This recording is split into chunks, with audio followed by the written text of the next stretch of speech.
Let me tell you something most startups underestimate. They think the secret to success is more features, more services, more revenue streams. Nope. The real magic? Focus. Not in a corporate mission statement kind of way. In a do one thing and do it damn well kind of way. So tempting, right? You're building a clothing brand. Why not add coffee? You're a coach. Your partner's a designer. Why not offer a full package? You're building furniture. Why not paint houses too? Because it sounds logical, but it kills your momentum. Let me break it down. Every startup is already hard. You're learning, building, pitching, fixing, finding your first customers, trying to prove you're worth paying for. So when you start stacking services, what you're actually doing is splitting your energy and blurring your position. Are you a design agency? A DTP studio? A creative duo? A coffee brand? A tech platform? No one knows. And if they don't know, they won't buy. Because clarity creates trust, and trust creates traction. Now look, later, once you've nailed your core, once people know who you are and why they need you, you can expand. Airbnb started with spare rooms. Amazon sold books. Uber had one car option.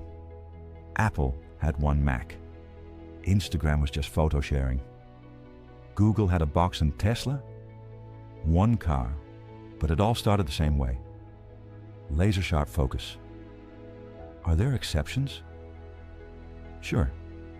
Back in 2018, I co-founded a platform called The One. Video calling, pay-per-minute, global reach. You can talk to anyone, learn anything, get support instantly. Sounds great, right? Except investors kept asking the same thing. But who is it for? Coaches, marketers, therapists. Because even if your tech is focused, if your audience isn't, you're still vague. Spotify didn't start with every genre. YouTube didn't start with every topic. Focus isn't always about what you offer. Sometimes it's about who you offer it to. Let me give you another one. A friend of mine is building a platform for retreats and coaching locations. Great network, great concept, high quality. But then came the idea, what if we also offer holidays? What if we add mid-range retreats? Let's just open it up to everything. I get it, it feels like growth, but it's actually diffusion. Because now, what are you? A wellness platform? A retreat site? A travel agency? Focus makes your offer strong. Dilution kills clarity. Here's the test. If your customer can describe your offer in one clear sentence, you're focused. If they need to explain it with examples, you're not. And here's what founders forget. Focus doesn't mean do less. It means do the right thing first. Apple didn't stop at one computer, but they didn't build iTunes before the Mac. They earned the right to expand by proving their core. Same with you. And yes, there are rare cases like Twitter, now X, that found their purpose after launch. They had a framework. Users gave it meaning. But don't build your strategy based on exceptions. So, what keeps your focus alive? Simplicity, purpose, restraint. Ask yourself, what's the least I need to do to make money from my dream? Not, what more can I do? But, what can I cut? Because in the beginning, the more ideas you chase, the slower you move. And slow startups, they don't scale, they sink. So no, focus isn't flashy. It's not sexy. It's not what gets applause at launch parties.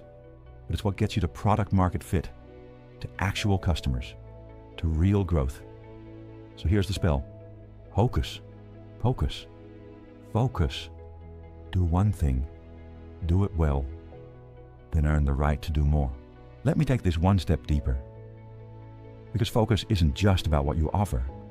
It's also about how well you do what you say you do. Let me give you an example. Another good friend of mine, also a brilliant coach, came up with a new idea. Roundtable sessions for entrepreneurs. Great concept, engaging, interactive, could totally work. Except, it was her fourth new idea in 3 months, and none of the previous ones really failed. They just stopped. She lost energy, moved on. Always chasing a new way to reach better clients. Sounds familiar? Now don't get me wrong, she's good. She delivers when she's in her zone. Wrote a powerful book on sustainability. Built a name for herself. But every time something really worked, it was rooted in her core, her values, her talent, her real work. Not in events, not in formats, just in coaching, where her fire lives. Because here's what we forget. Just because something feels creative doesn't mean it's effective. You're not in business to stay entertained. You're in business to create value. She told me. But round tables are more fun. Coaching all day is intense. And I get that. Running your core business can be exhausting, repetitive, less sexy than the shiny new thing. But you know what's worse? Building attention around something you're not actually world class at. I buy bread at the bakery with the best bread, not the best Instagram. I go to restaurants with great service, not the best logo. I wear clothes I love, not just brands I see online. Because in the end, we stick with quality, with consistency, with people who do what they do really well. So here's the brutal truth. You don't need to be more visible. You need to be more valuable. If people aren't talking about you now, not on social media, but in real life, birthday parties, dog walks, park benches, then maybe the problem isn't your marketing, it's your foundation. We keep trying to brand ourselves before we've even nailed what we stand for, before we've built a service people actually want to tell others about. Let me say it like this. Be remarkable first, then worry about being seen. And if you want to grow, don't chase noise. Chase word of mouth. Not likes, not views, but conversations. Because when people start recommending you without being asked, you're onto something. So before you post that next promo, ask yourself, am I truly excellent at what I deliver? Have I created something that people talk about? Or am I busy promoting a product that still needs work at the core? Do what only you can do. Do it so well that people can't ignore it. Use your talent in a way that's felt, not just seen. Be the one who shows up with depth, not just visibility. And that is how branding begins. That's how real marketing works. So here's where it lands.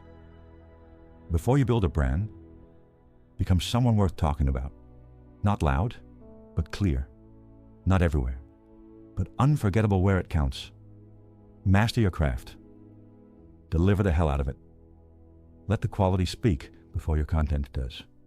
Because real growth, it starts in silence. With one person telling another person, you should check this out.